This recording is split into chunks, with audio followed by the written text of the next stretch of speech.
Denizens of the internet, welcome. This is not a typical video game. This is a visual novel.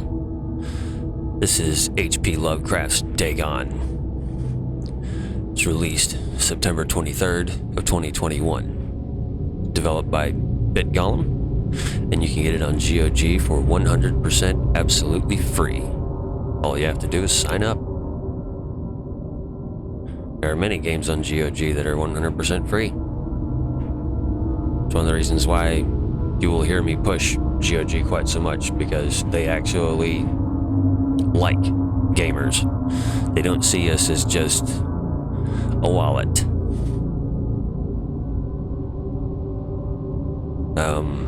If you are a big fan of horror, I highly recommend getting this. I myself am an avid reader.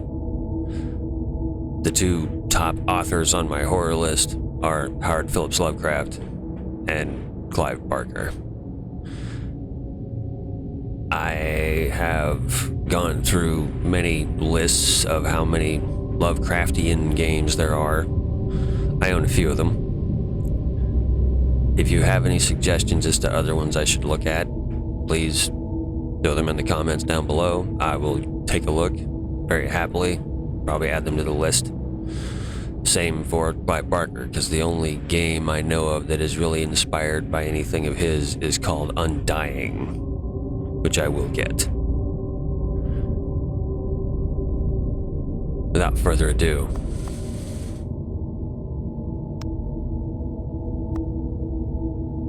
and yes, I have gone through this and tried to get the settings adjusted so that it will look as good as possible. My graphics card is older. I apologize for any choppiness that may come through, but the economy is kind of terrible. I do still work for a living. Bills to pay, cost of gas, all of that. So, bear with me. Dagon is a faithful, interactive adaptation of H.P. Lovecraft's work focused on story and atmosphere. You will not find difficult choices, action sequences, or inventory management here, and movement is limited to progressing through locations along with the plot. I am writing this under an appreciable mental strain, since by tonight I shall be no more. During the game, you will encounter interactive elements. Some of them will allow you to continue your journey. Others reveal interesting facts about the original short story, its historical background, and the author. Some of the trivia is hidden. In order to find these secrets, focus your eyes and look for the Elder sign. Using right-click with a mouse or on the D-pad.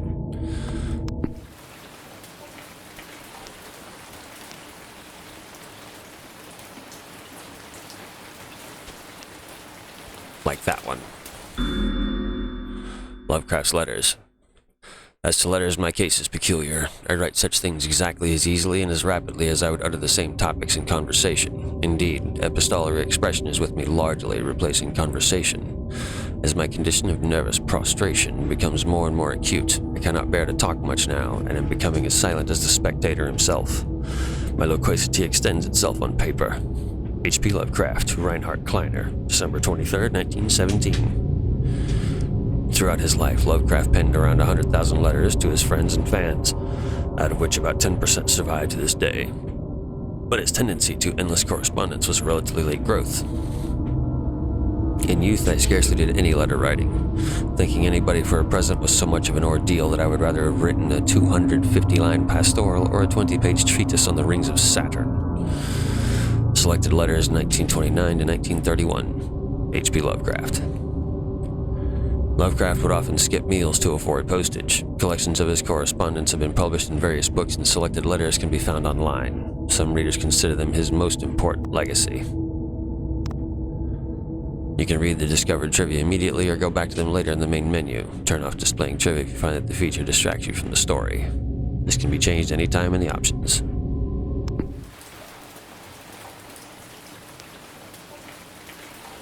Penniless, and at the end of my supply of the drug which alone makes life endurable, I can bear the torture no longer, and shall cast myself from this garret window into the squalid street below. Do not think from my slavery to morphine that I am a weakling or a degenerate. When you have read these hastily scrawled pages, you may guess, though never fully realize, why it is that I must have forgetfulness or death.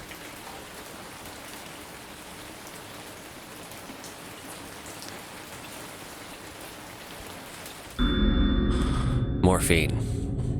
Morphine entered use in the 19th century and was routinely administered to treat severe pain during the American Civil War and World War I. It was also sold without restriction until 1914. Morphine became more popular after the invention of the hypodermic syringe around 1854. Friedrich Sertner, who first isolated the substance, originally named it morphium after Morpheus, the Greek god associated with dreams. At the time when Dagon was published, morphine abuse, known as soldier's disease, was already posed as a big problem in the United States.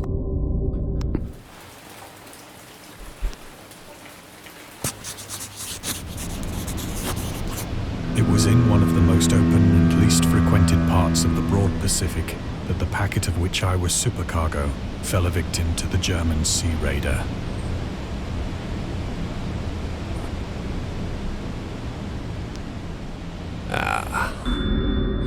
Lovecraft and the Great War. Dagon was written around a month after the United States entered World War I. Lovecraft was actively interested in its course. He composed many poems in which he gave encouragement to soldiers and commented on the events unfolding in Europe. He tried to enlist in the army, which he mentions in one of the letters to Reinhard Kleiner. Some time ago, impressed by my entire uselessness in the world, I resolved to attempt enlistment despite my almost invalid condition. I argued that if I chose a regiment soon to depart for France, my sheer nervous force, which is not inconsiderable, might sustain me till a bullet or a piece of shrapnel could more conclusively and effectively dispose of me. Letters to Reinhard Kleiner, Howard Phillips Lovecraft. But even though he passed the physical exam, his mother prevented him from going to the war. She has threatened to go to any lengths, legal or otherwise, if I do not reveal all the ills which unfit me for the army. I am Providence, the life and times of Lovecraft, S.T. Yoshi.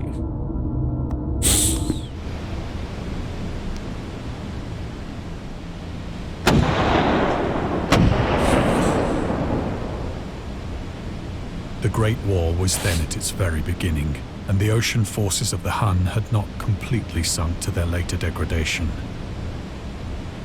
So that our vessel was made a legitimate prize, whilst we of her crew were treated with all the fairness and consideration due us as naval prisoners.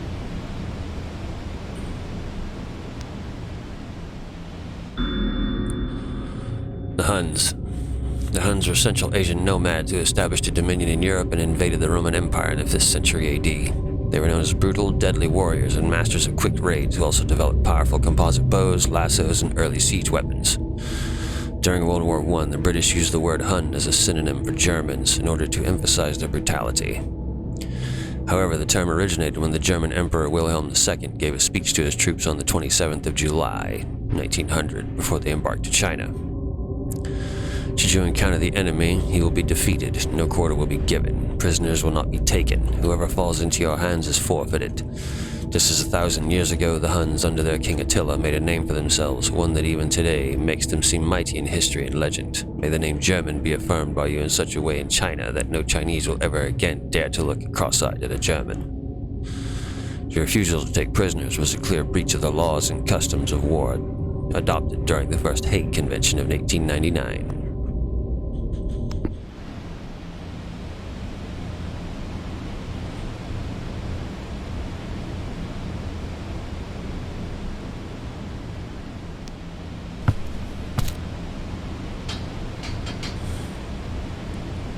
So liberal, indeed, was the discipline of our captors, that 5 days after we were taken, I managed to escape alone in a small boat with water and provisions for a good length of time.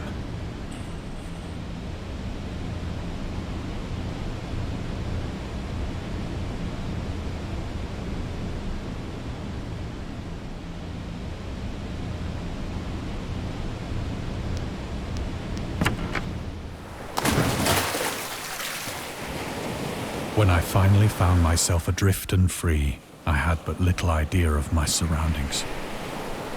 Never a competent navigator, I could only guess vaguely by the sun and stars that I was somewhat south of the equator.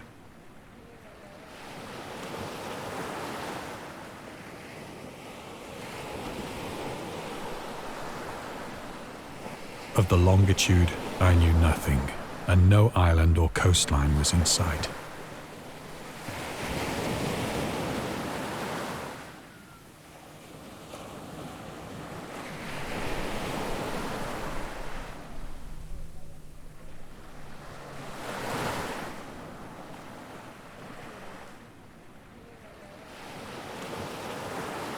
I'm just seeing if there's any lore here for me to discover.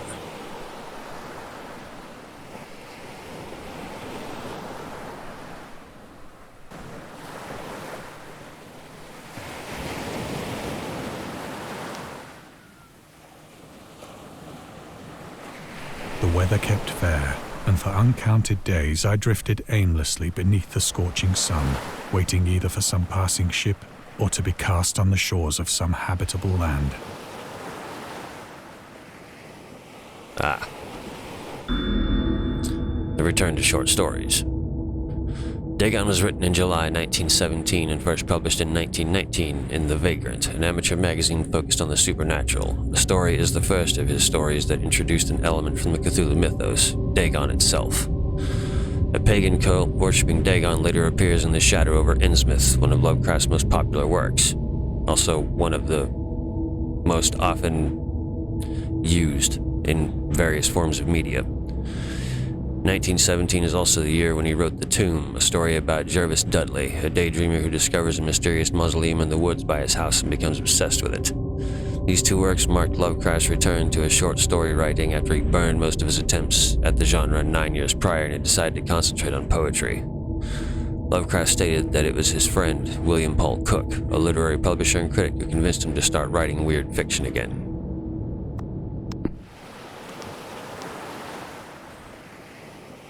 But neither ship nor land appeared, and I began to despair in my solitude upon the heaving vastness of unbroken blue. The change happened whilst I slept. Its details I shall never know. For my slumber, though troubled and dream-infested, was continuous.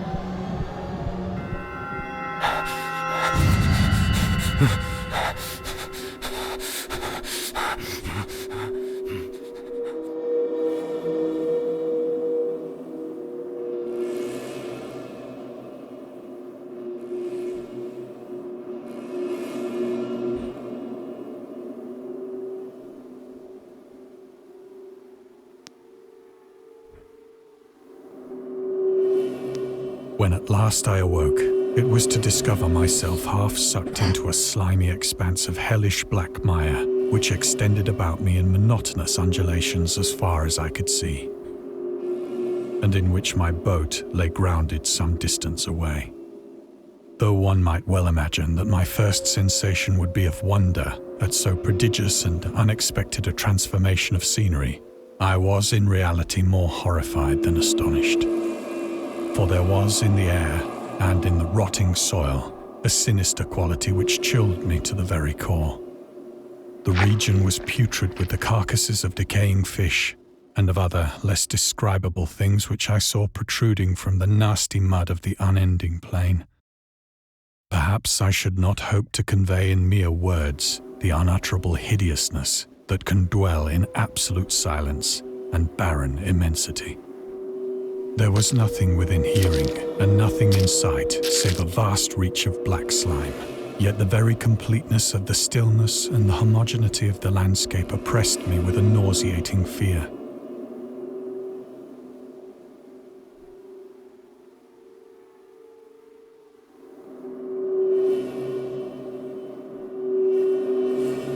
The sun was blazing down from a sky which seemed to me almost black in its cloudless cruelty, as though reflecting the inky marsh beneath my feet.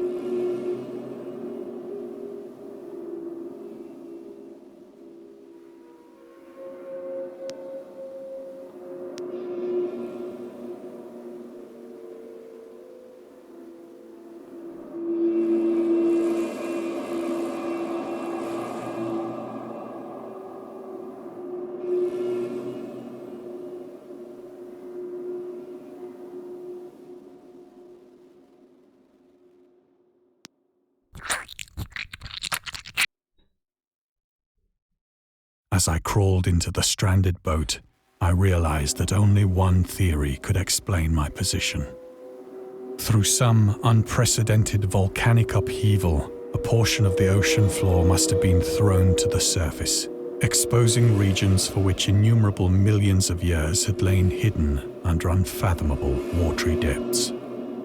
So great was the extent of the new land which had risen beneath me that I could not detect the faintest noise of the surging ocean, straining my ears as I might. Nor were there any seafowl to prey upon the dead things.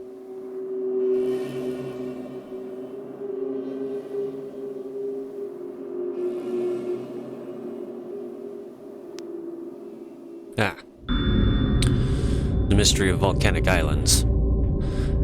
Volcanic eruptions sometimes result in the creation of islands. Most of them are transient and erode after some time, but some prove permanent.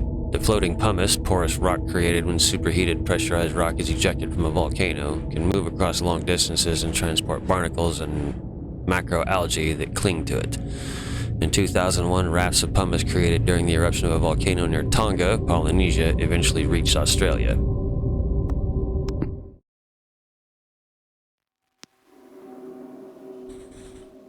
For several hours I sat thinking or brooding in the boat, which lay upon its side and afforded a slight shade as the sun moved across the heavens.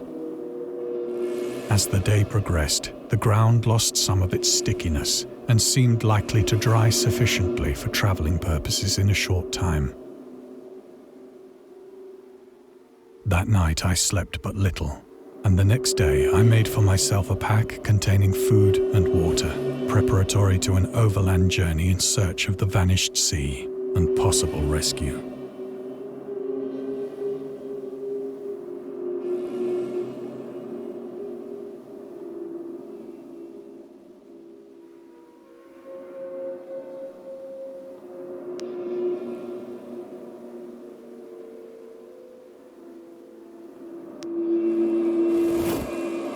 On the third morning, I found the soil dry enough to walk upon with ease. The odor of the fish was maddening, but I was too much concerned with graver things to mind so slight an evil, and set out boldly for an unknown goal.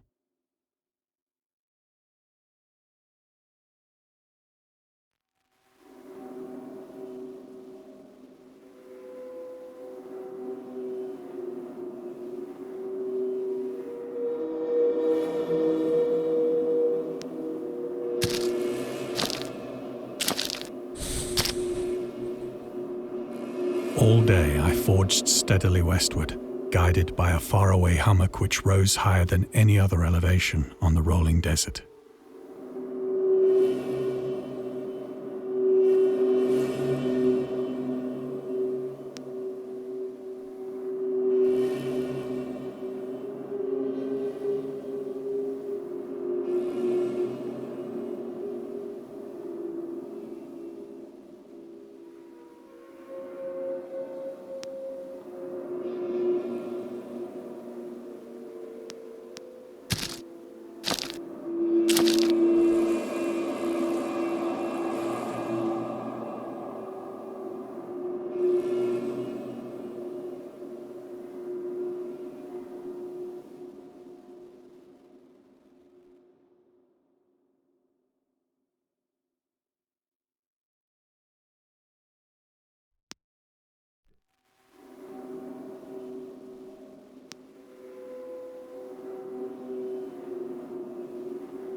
That night, I encamped, and on the following day still travelled toward the hummock, though that object seemed scarcely nearer than when I had first espied it.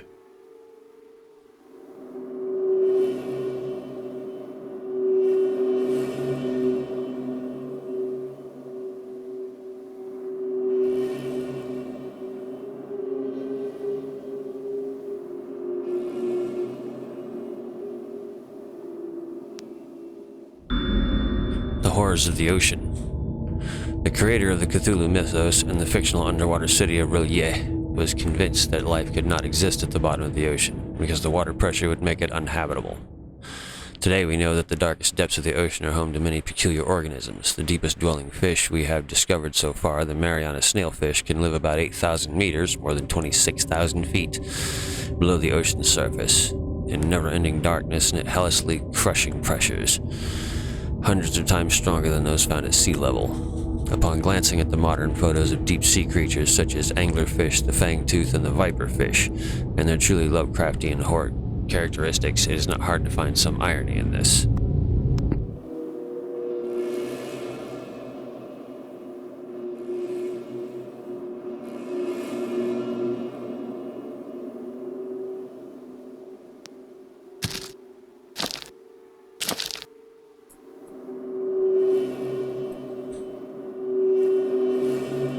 By the fourth evening, I attained the base of the mound, which turned out to be much higher than it had appeared from a distance.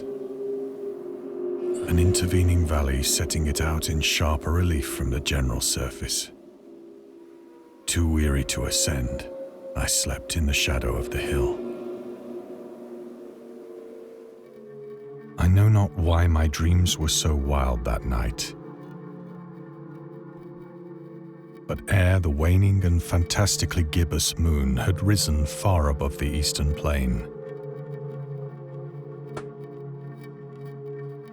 I was awake in a cold perspiration, determined to sleep no more.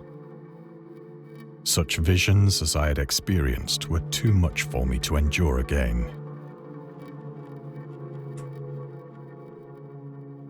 And in the glow of the moon I saw how unwise I had been to travel by day. Without the glare of the parching sun, my journey would have cost me less energy. Indeed, I now felt quite able to perform the ascent which had deterred me at sunset. Picking up my pack, I started for the crest of the eminence.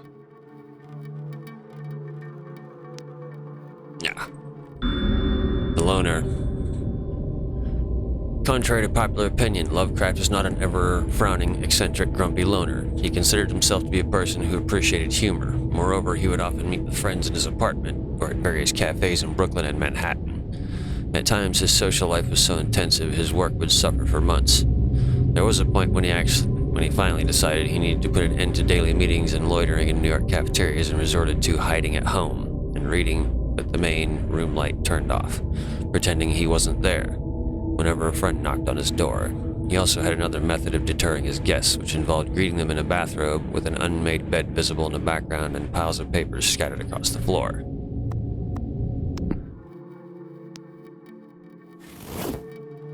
I have said that the unbroken monotony of the rolling plain was a source of vague horror to me. But I think my horror was greater when I gained the summit of the mound and looked down the other side into an immeasurable pit or canyon, whose black recesses the moon had not yet soared high enough to illumine. I felt myself on the edge of the world, peering over the rim into a fathomless chaos of eternal night. Through my terror ran curious reminiscences of Paradise Lost, and of Satan's hideous climb through the unfashioned realms of darkness. As the moon climbed higher in the sky, I began to see that the slopes of the valley were not quite so perpendicular as I had imagined.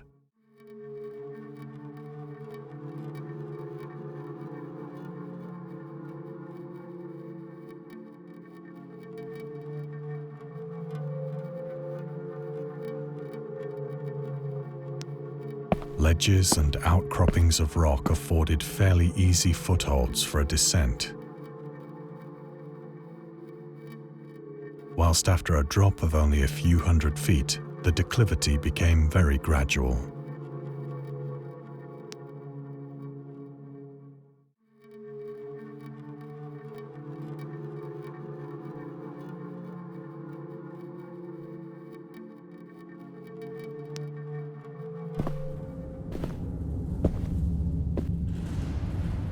Urged on by an impulse which I cannot definitely analyze, I scrambled with difficulty down the rocks and stood on the gentler slope beneath, gazing into the Stygian deeps where no light had yet penetrated.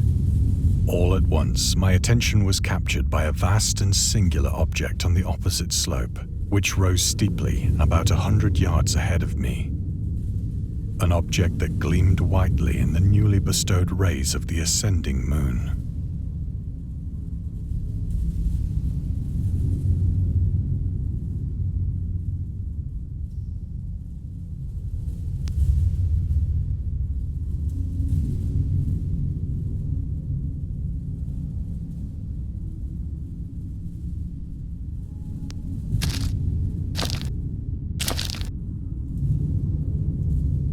That it was merely a gigantic piece of stone, I soon assured myself. But I was conscious of a distinct impression that its contour and position were not altogether the work of nature. A closer scrutiny filled me with sensations I cannot express.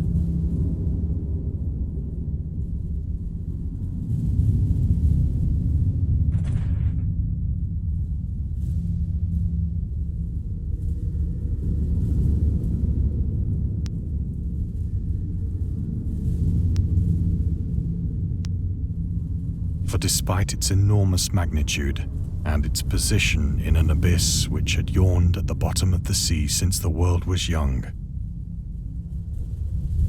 I perceived beyond a doubt that the strange object was a well-shaped monolith,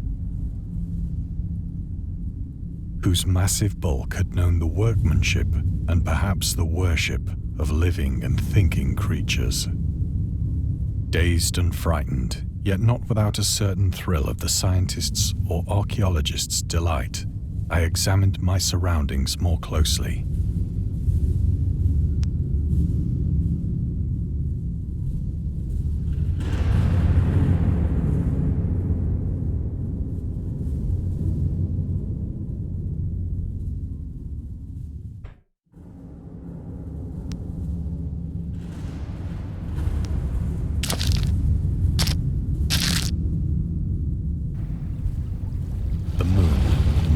Zenith shone weirdly and vividly above the towering steeps that hemmed in the chasm,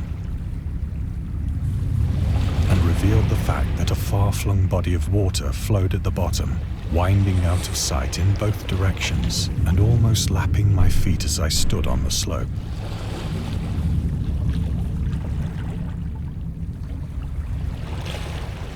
Across the chasm, the wavelets washed the base of the Cyclopean monolith, on whose surface I could now trace both inscriptions and crude sculptures.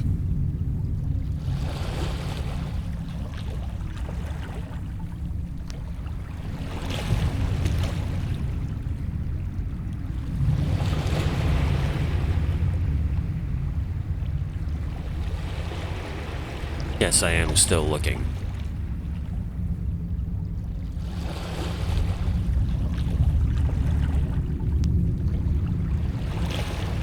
The writing was in a system of hieroglyphics unknown to me and unlike anything I'd ever seen in books, consisting for the most part of conventionalized aquatic symbols such as fishes, eels, octopi, crustaceans, mollusks, whales, and the like. Several characters obviously represented marine things which are unknown to the modern world, but whose decomposing forms I had observed on the ocean-risen plain. It was the pictorial carving, however, that did most to hold me spellbound.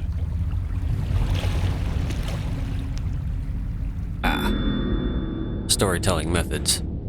Dagon contains many themes and storytelling methods that Lovecraft developed in his later works, such as telling the story through carvings, At the Mountains of Madness, The Nameless City, Journals and Characters' Notes, The Shadow Out of Time, The Haunter in the Dark, Islands Emerging from the Ocean, Call of Cthulhu, or fictional beings and deities based on real events and mythologies, Migo and the Whisperer of Darkness. It is also considered the origin of the popular Cthulhu mythos. Some of Lovecraft's other stories also conclude in a manner similar to Dagon, but let's skip the details in order not to spoil the ending.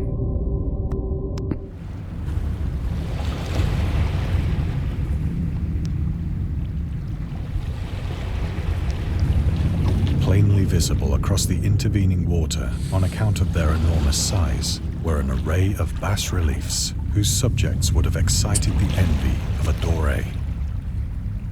I think that these things were supposed to depict men, at least a certain sort of men, though the creatures were shown disporting like fishes in the waters of some marine grotto, or paying homage at some monolithic shrine which appeared to be under the waves as well. Of their faces and forms I dare not speak in detail, for the mere remembrance makes me grow faint. Grotesque beyond the imagination of a Poe or a Bulwer. They were damnably human in general outline, despite webbed hands and feet, shockingly wide and flabby lips, glassy, bulging eyes, and other features less pleasant to recall. Curiously enough, they seem to have been chiseled badly out of proportion with their scenic background. For one of the creatures was shown in the act of killing a whale, represented as but little larger than himself.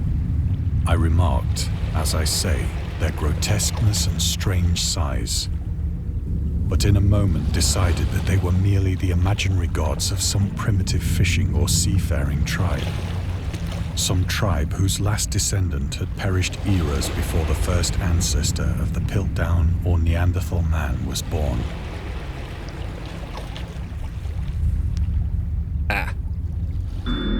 The Piltdown Man.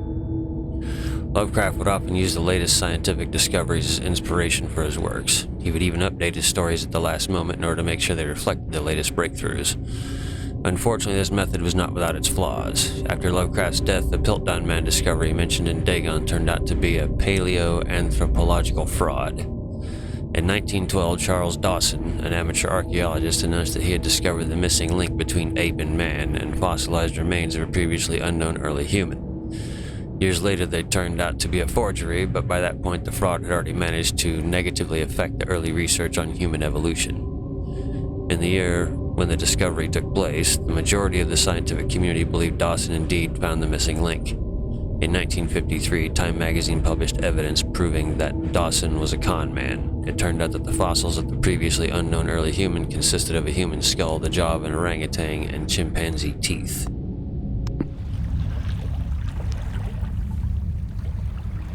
Awestruck at this unexpected glimpse into a past beyond the conception of the most daring anthropologist,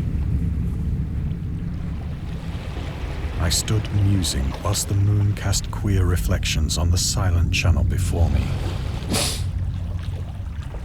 Then, suddenly, I saw it.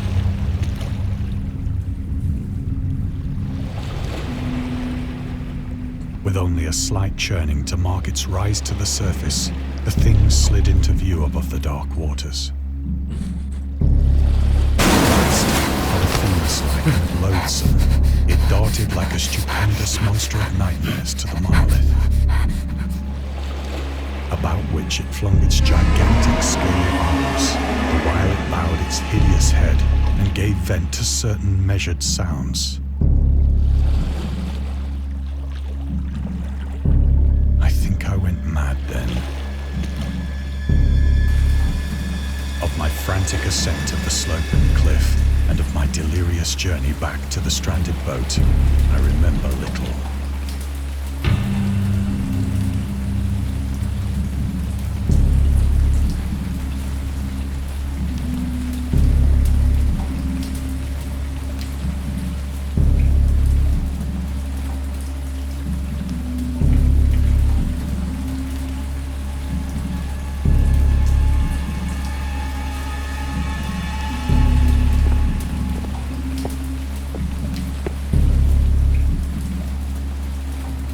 I sang a great deal and laughed oddly when I was unable to sing.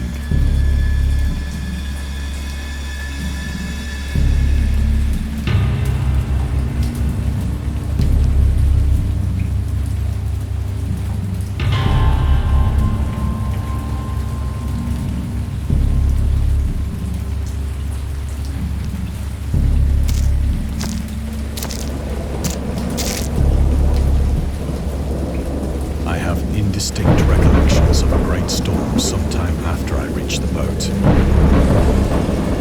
At any rate, I know that I heard pearls of thunder and other tones which nature utters only in her wildest moods.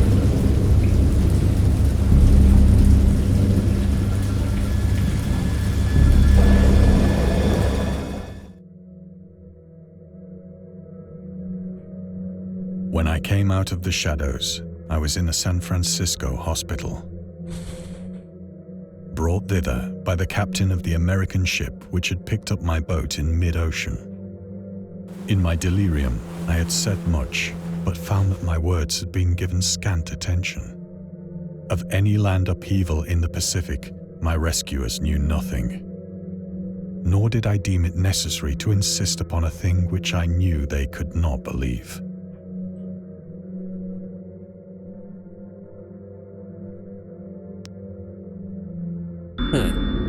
The atheist.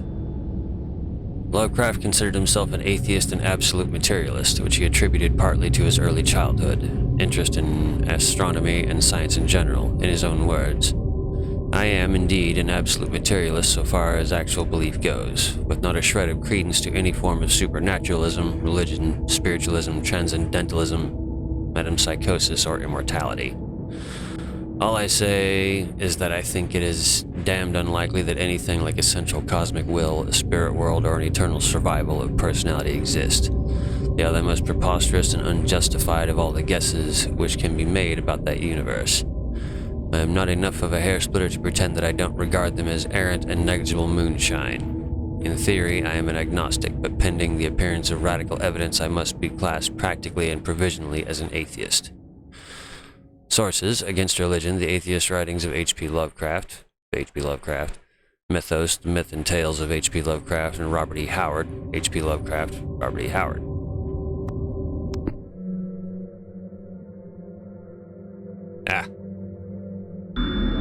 In Defense of Dagon.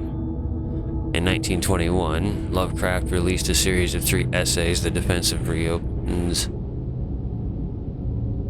Remains Open, and The Final Words. Later publishes a collection titled In Defense of Dagon, in which he rebuked the series of criticism directed at his works. Some quotable notes. Notable quotes. I don't know why I said that backwards. "I paint what I dream, and I will let the public settle the rest amongst themselves. Mr. Monday asks the raison d'etre of Dagon. I will give it, purely and simply to reproduce a mood. Its object is the simplest in all art, portrayal. The physical horrors of war, no matter how extreme and unprecedented, hardly have a bearing on the entirely different realm of supernatural terror. Ghosts are still ghosts. The mind can get more thrills from unrealities than from realities." In the essays, Lovecraft touches upon the topics of atheism, materialism, the quest for truth, and the love of science.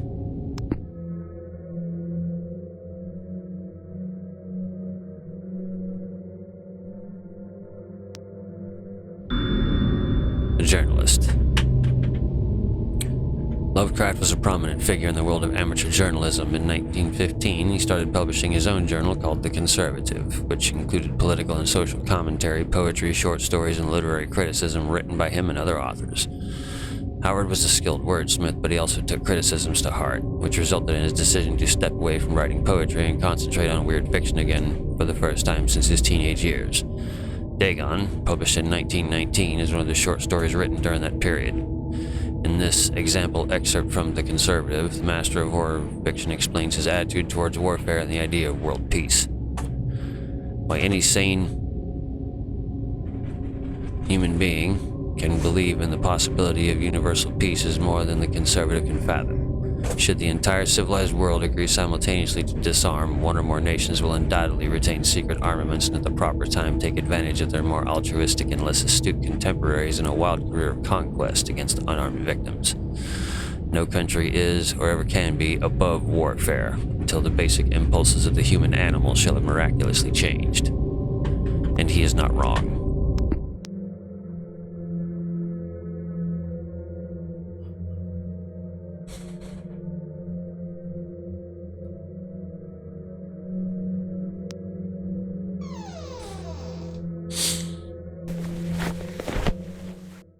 Once I sought out a celebrated ethnologist and amused him with peculiar questions regarding the ancient Philistine legend of Dagon, the fish god.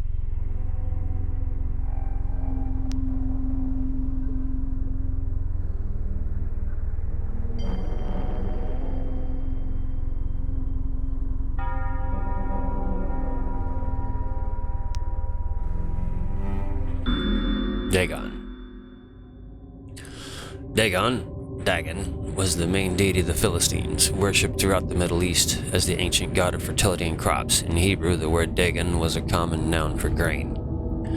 The rulers of Akkad, also Mesopotamia, chose him as the patron saint of their war conquests. He also appeared as the judge of the dead in an Assyrian poem and an underworld prison warder in one of the Babylonian texts.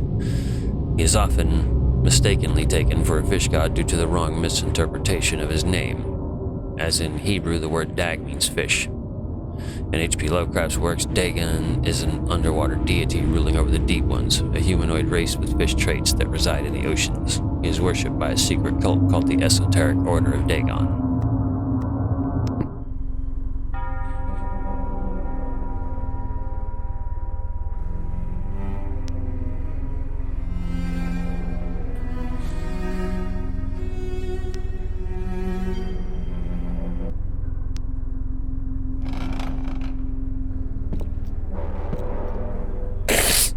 Soon perceiving that he was hopelessly conventional, I did not press my inquiries.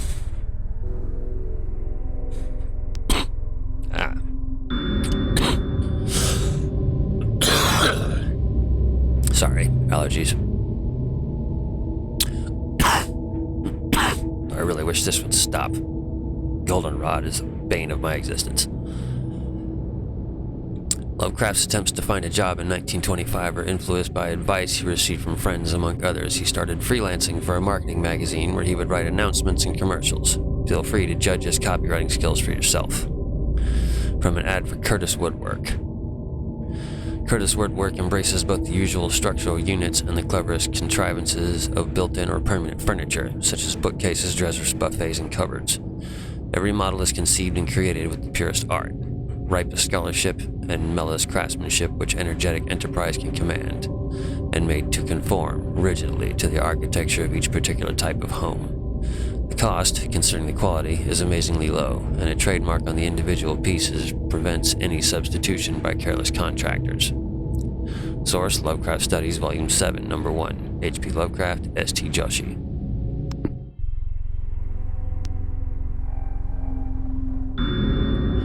August Derleth and the Cthulhu Mythos. August Derleth was an American writer and anthologist. He also befriended Lovecraft and published many of his works through his company, Arkham House. Although he greatly contributed to the popularization of the author's works after his death, he is surrounded by numerous controversies. One of his most questionable decisions was involved introducing the good versus evil doctrine. Derleth was a devout Catholic, to the Cthulhu Mythos, which contrasted with Lovecraft's view of the world and his approach to cosmic horror. As a result, the author's works are often misunderstood and misinterpreted in today's culture. It is also worth noting that Lovecraft was never really interested in creating a mythology, and the term Cthulhu Mythos was coined by Derleth later after the author left the mortal plane.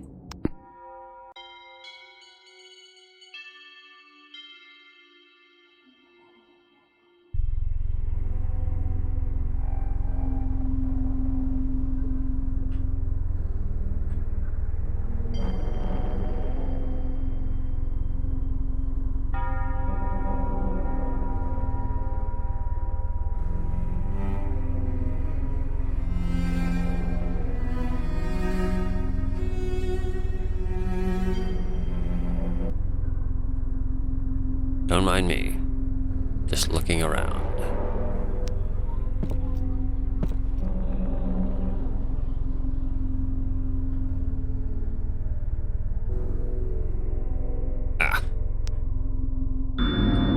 A scientist.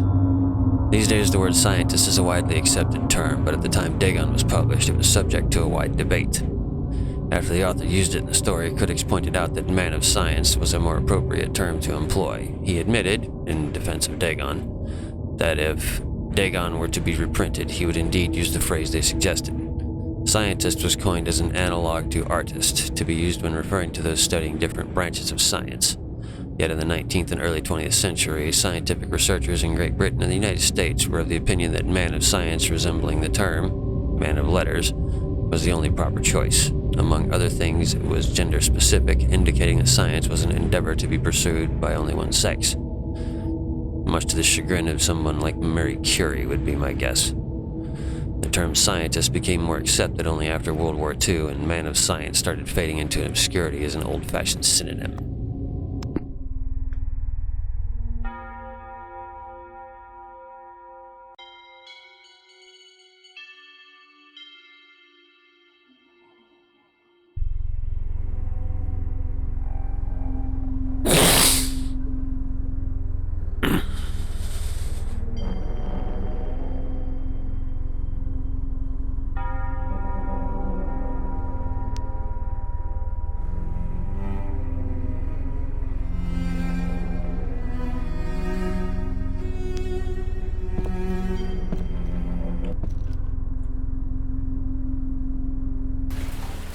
It is at night, especially when the moon is gibbous and waning, that I see the thing. I tried morphine, but the drug has given only transient surcease and has drawn me into its clutches as a hopeless slave. So now I am to end it all, having written a full account for the information or the contemptuous amusement of my fellow men.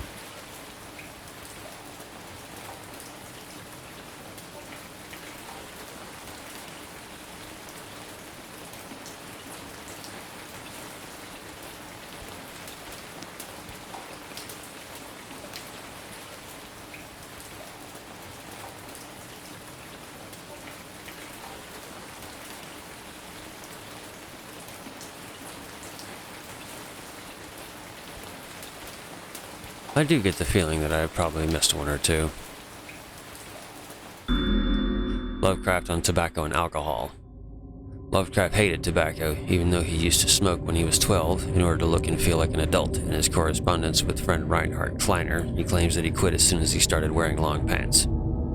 He also had a very strong opinion about alcohol, as evidenced by his letter to Zelia Brown, dated 13th of February 1928.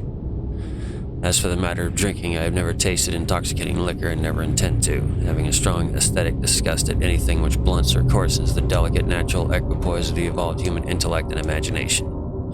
Drinking excited my personal repugnance, hence I don't drink. Let the herd do what they will. I am rather in favor of prohibition, the prohibition of any one antisocial force as well as of any other. Source: The Spirit of Revision, Lovecraft's letter to Zelia Brown, Reed Bishop, H.P. Lovecraft, Sean Branney, Andrew Lemon, S.T. Joshi.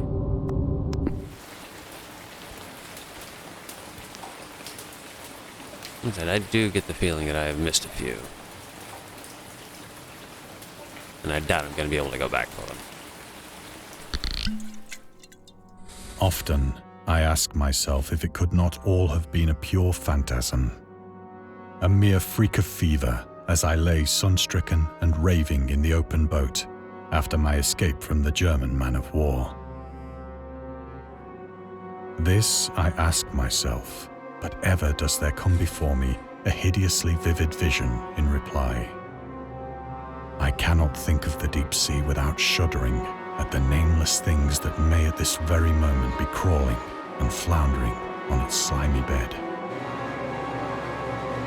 worshipping their ancient stone idols and carving their own detestable likenesses on submarine obelisks of water-soaked granite. I dream of a day when they may rise above the billows to drag down into their reeking talons the remnants of puny, war-exhausted mankind. Of a day when the land shall sink and the dark ocean shall ascend amidst universal pandemonium.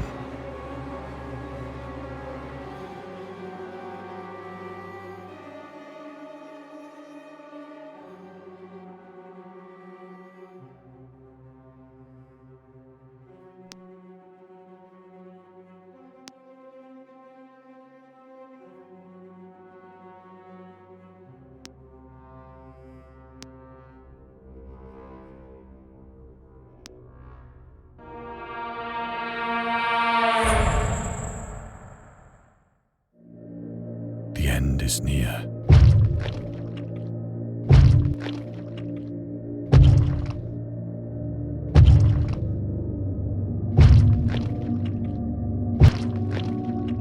I hear a noise at the door, as of some immense slippery body lumbering against it.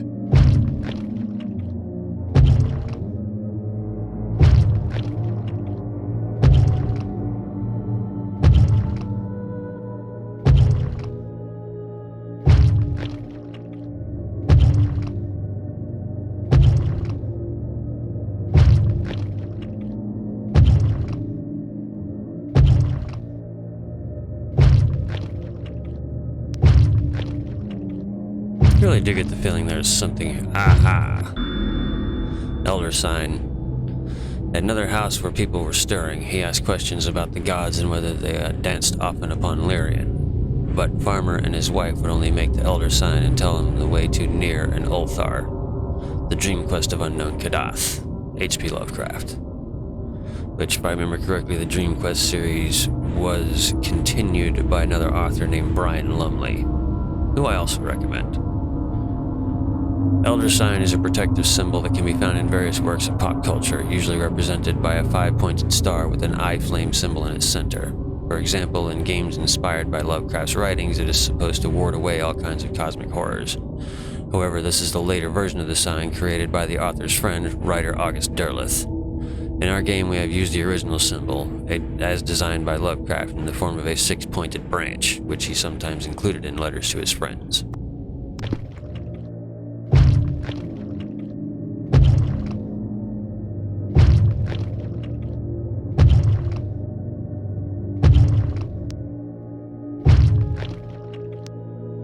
It shall not find me.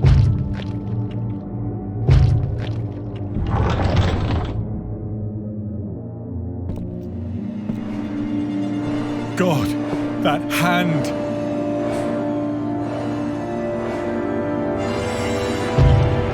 The window! The window!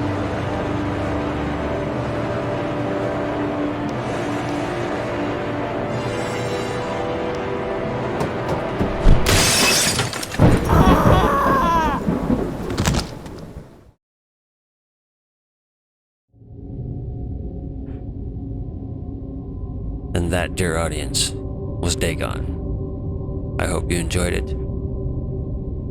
I realize there was not action to it, but being the horror fan that I am, I found this necessary for me to do this.